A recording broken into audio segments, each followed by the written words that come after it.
भाजप प्रदेशाध्यक्ष बावनकुळे बोलतायत, थेट ऐकूया। त्या निर्णयाचा शासन निर्णय निघाला आहे आणि मला वाटतं की सरकार म्हणून जी घोषणा काल बजेटमध्ये झाली, लाडली बहीण योजनेमध्ये या ठिकाणी या महाराष्ट्राच्या आमच्या सर्व बहिणींना याचा फार मोठा फायदा होणार आहे। उद्धव ठाकरेंनी काल टीका केली या बजेटवर, कसं उत्तर देणार त्या टीकेला?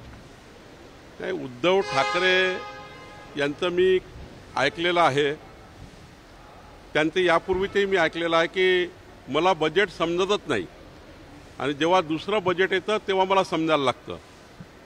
मुख्यमंत्री असताना ज्यांना बजेट समजत नाही असं म्हणणारे उद्धव ठाकरे आणि जे उद्धव ठाकरे मुख्यमंत्री असताना दोनचदा मंत्रालयात आले 2.5 वर्षात, ज्यांच्या खिशाला पेन आपण बघितला नाही, ज्यांना बजेट समजत नाही त्यांनी स्वतःहून म्हटलं, ते बजेटवर बोलायला लागले आहे। जर त्यांना बजेट समजलं असतं, बजेटचा मतितार्थ समजला असता, तर काल त्यांनी प्रतिक्रिया देताना थोडा अभ्यास करून दिली असती। 2.5 वर्ष मुख्यमंत्री असताना आपण काहीच करायचं नाही, मात्र इतक्या चांगल्या बजेटला, इतक्या चांगल्या योजनांना, इतक्या चांगल्या कर्तव्यनिष्ठ सरकारच्या कामाला फक्त विरोधक म्हणून टोमणे मारायचे, विरोधाकरता विरोध करायचा। उद्धव ठाकरेजी जरा बजेट मांडणं, बजेटचा जरा अभ्यास करणं हे थोडं त्यांना शिकावं लागेल, मगच त्यांचं भाषण। नाही तर लोक कंटाळले आता उद्धव ठाकरेंना, तेच ते भाषण, तेच ते टीका। त्यामुळे मला वाटतं त्यांच्या टीकेने काही होणार नाही। महाराष्ट्राच्या जनतेच्या विकासाकरता महायुती सरकार काम करत आहे। तुमच्या लेटर हेडवर काल एक लिस्ट व्हायरल झाली विधान परिषदेच्या संभाव्य उमेदवारांची, काय सत्य आहे? तुम्ही ती दिल्लीला पाठवल्याची माहिती आहे, काय सत्यता आहे त्याच्यात? आमच्या कोर कमिटीमध्ये 18, 19, 20 नावावर चर्चा झाली आहे। कुणीतरी खोडसाळपणा केला आहे, पत्र तर नाहीच आहे, काहीतरी पान काढलेलं आहे, कुठतरी ठप्पा मारलेला आहे, त्यामुळे त्या पत्राला काही अर्थ नाही। कुणीतरी त्या ठिकाणी त्या पत्राचा खोडसाळपणा केला आहे। रावसाहेब दानवेचंही नाव त्याच्यात आहे, केंद्रीय मंत्री राहिलेल्या माणसाचं नाव विधान परिषदेसाठी चर्चेलं जातंय। जर रावसाहेबाचं त्या ठिकाणी लिस्टमध्ये नाव पाठवायचं आहे ते 1 नंबरवर गेलं असतं। ती लिस्ट जरा बघा, काही प्रोटोकॉल नाही, काही नाही, पण ठीक आहे, ज्यांनी खोडसाळपणा केला ते बघू। पण मला वाटतं की चांगले उमेदवार आमचे केंद्रीय बोर्ड येईल, केंद्रीय पार्लमेंटरी बोर्ड आज उद्या निर्णय करेल, पण निश्चित या महाराष्ट्राच्या विकासाकरता चांगले नावं महाराष्ट्र विधान परिषदेमध्ये आपल्याला दिसतील।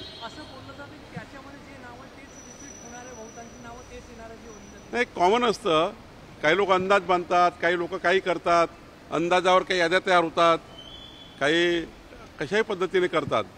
पण मला वाटतं की शेवटी काही नावं त्या ठिकाणी महत्त्वाचीच आहे, जे नावं त्या ठिकाणी दाखवलेले आहेत ते सर्व मेरिटवरच आहे।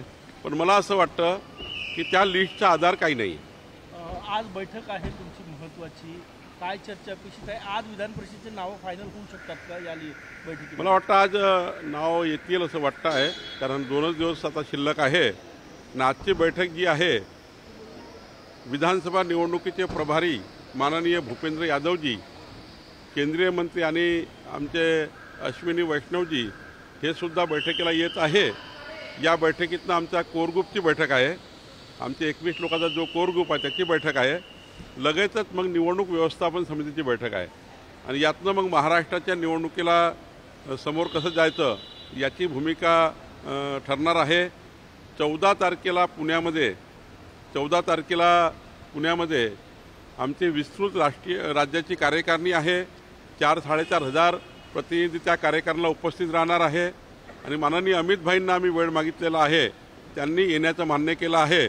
14 तारखेला पुण्यामध्ये राज्याची विस्तृत कार्यकारिणी होईल आणि त्यामधून सुद्धा आम्ही निवडणुकीच्या कार्यक्रमाबद्दल चर्चा करू। विधान परिषदेच्या सभापती पदावर भाजपनं दावा केला अशी माहिती आहे, तुम्ही त्या सभागृहाचे सदस्य आहात। विधान परिषदेमध्ये नक्कीच भारतीय जनता पार्टीचा सभापती असावा, पण सर्वच महायुतीच्या घटक पक्षाशी याकरता बोलावं लागेल। माननीय मुख्यमंत्री अजित पवारजी आहेत, आमचे 11 पक्ष आहे, सर्वांशी बसून निर्णय करू। बजेटमध्ये जे तरतूद केली आहे त्यामुळे शेतकऱ्यांना भविष्यात मोफत वीज देता येऊ शकते अशा पद्धतीची तरतूद आहे सोलरमुळे, काय अत्यंत चांगला निर्णय आहे की शेतकऱ्यांना मोफत वीज मिळेल आणि हे सोपं आहे पुढच्या काळात, कारण आता सोलरवर वीज तयार होते, ती वीज फार कमी दराने तयार होते. आताची वीज ही लँडिंग कॉस्ट फार महाग पडतं, 6-6.5 रुपये कॉस्ट पडतं आणि त्यामध्ये मग सरकारला सबसिडी द्यावं लागतं.